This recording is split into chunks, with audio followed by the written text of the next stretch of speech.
Hai maya kita matang kasih soal no video ang pudung laksana ngasih kari mathen chan itu maya yang tapi na sih ki mathen ki makai dah sigek tam hok jere ko asige siga hangam cham thong malai jere hangam cham phut ma siga lai jere siga soyabin thong malai jere soyabin alu khamen simi tauna maya mian tauna soyabin thong malai jere asige kobi cham thong malai jere mana tabi kobi khamen simi tauna cham phut ma taw malai jere asige khamen iro ma siga lai jere ko na bai da siga lai jere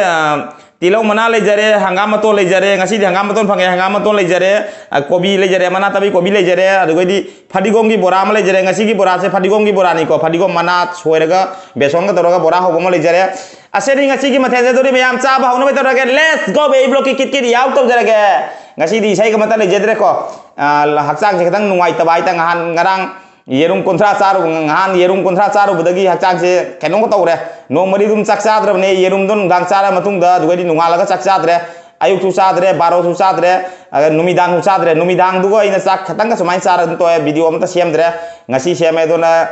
isai saro ge ngasi hakchang khatang nungai tre lok thomura in tawre ngan cold drink khara tachal ure do dugadi yerum kontra ro chasam dei makhana khara full ure ba do video dari horo me amna kai no di aina be chaba hogla tra mari kha yerum chaba hogla video do kaino di mai chakhi dana light chakhi dana video ro heu de cancel ore na upai leite isu dugai kona karen ngairami karen sungla lakte lakram ne isu kona dum karen lakpa ngaira ga dugai dum chara lo sangare video da do samba jara ro ya ba thenge jamna ai sarna kona ai phirong charong hongdo khotong do re ge chaba do inge bane isu dum pota nan chalo sangare yerum kunta do di do maya madi khangbi roi yerum kuntra cha na ina cha khre ina khangi cha ba ina hakchang na jamna problem moi mayam chabi ganu dumaina yerum kuntra ni pu chabi ganu haji yen mapum cha do su khallaga leijari mi kasar ningo liche gi damakta charakani soidana do matam khatang aibiram kasar ningo liche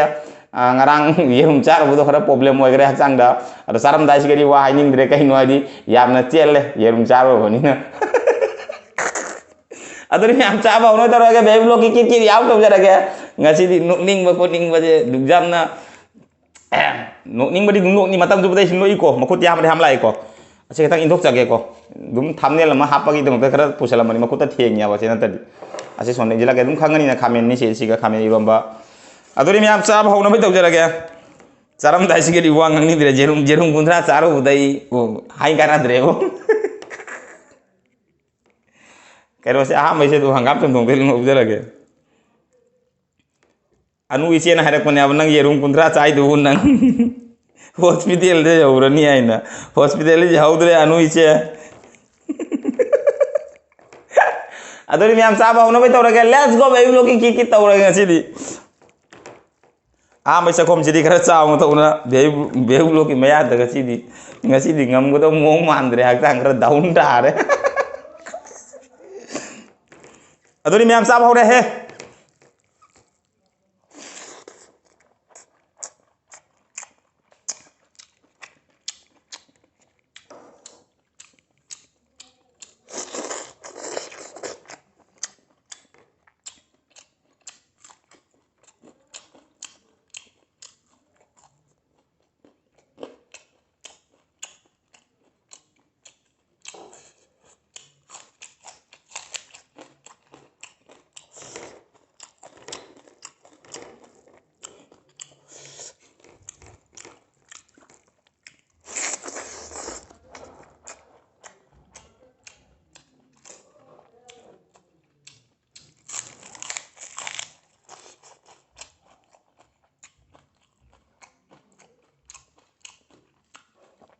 hangam dum hang ngasi di du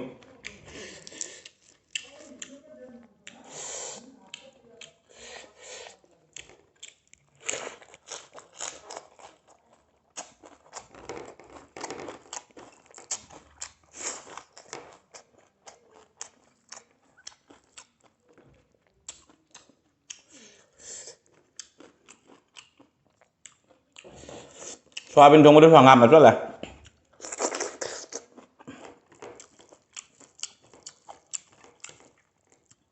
alu hangam alu jangan salah soyabin mayan hai ta mayan tuan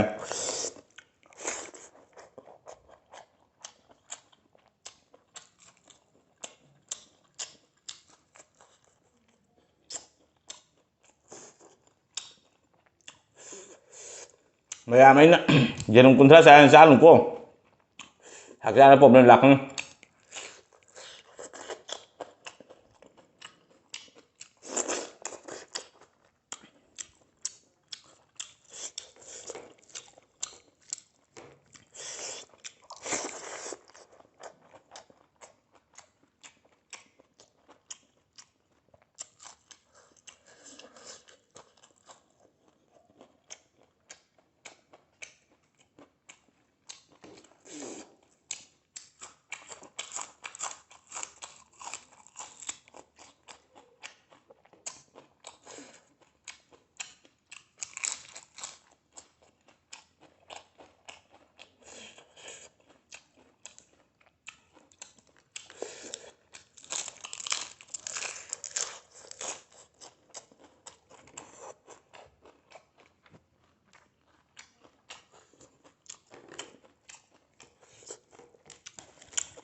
ngan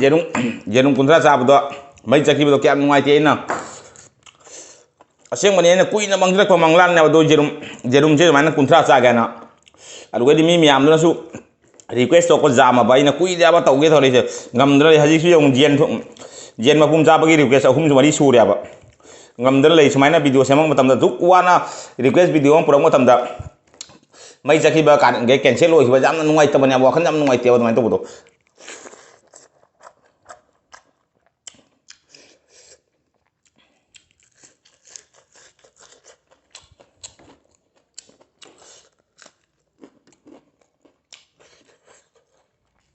atau pagi video itu tadi atau main dum cuma blogging itu tadi aku mah hanai mah pun cara blogging tau gaya ya pak aku dicapai ini wai apa jam na thong bai ka capai video se mi matam lo phajana shoot tau ta ba he cancel ho video to upai leite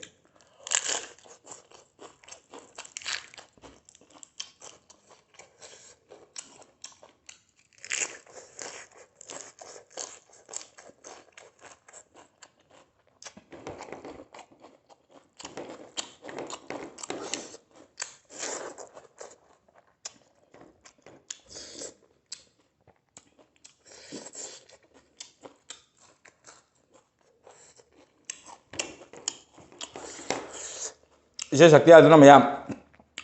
warau bo tabi kanu video jeng dabo tabi kanu soidan sakti rakane kana utang nuai tabain don sakti ra bangasi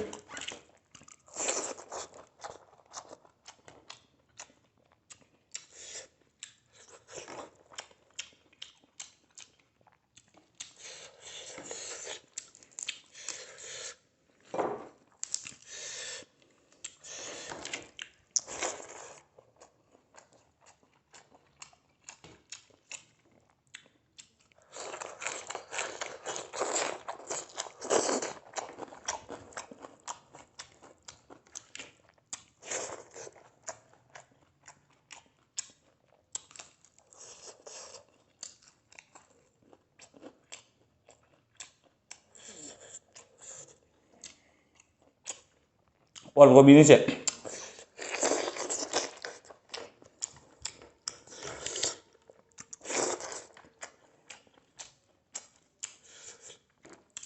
agama tuh coba hau itu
video siapa kau itu nang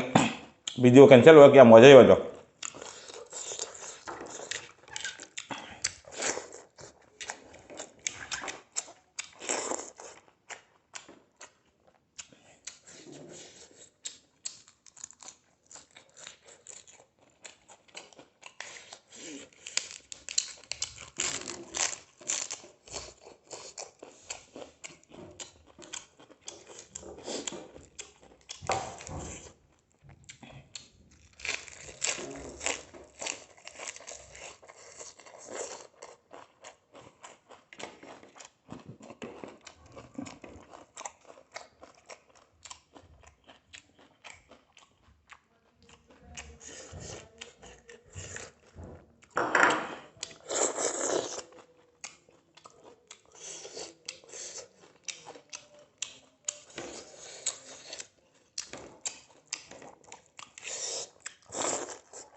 Ngorok sare iromba se.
Aduh mem cha bu lo mena video se matang lo sen ba taw ga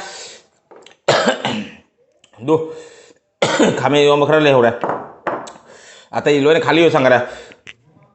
aduh mem cha bu lo mena matang video lo sen ba taw ga video je man wa ga di like share comment to ba ka bi ganu channel se na sang pai sinap se ga channel se bu subscribe to dam na bell icon ketrang law ni ko ka bi ganu aduh song mi nak ta nga gi no no video lak ko digi ketrang ni se ga do gi damak ta channel subscribe to dam na bell icon ketrang law ni ko ka bi ganu achi araga matang ida mayam de kan na bagi athang lawjara ge next video da mu phangna asi mayam ko na ngasi gi video blog chachara ge next video da mu nungai video ma ga makhal ma ge video pudun lak pa ngamo je ge ngasi gi video blog chachara ge bye bye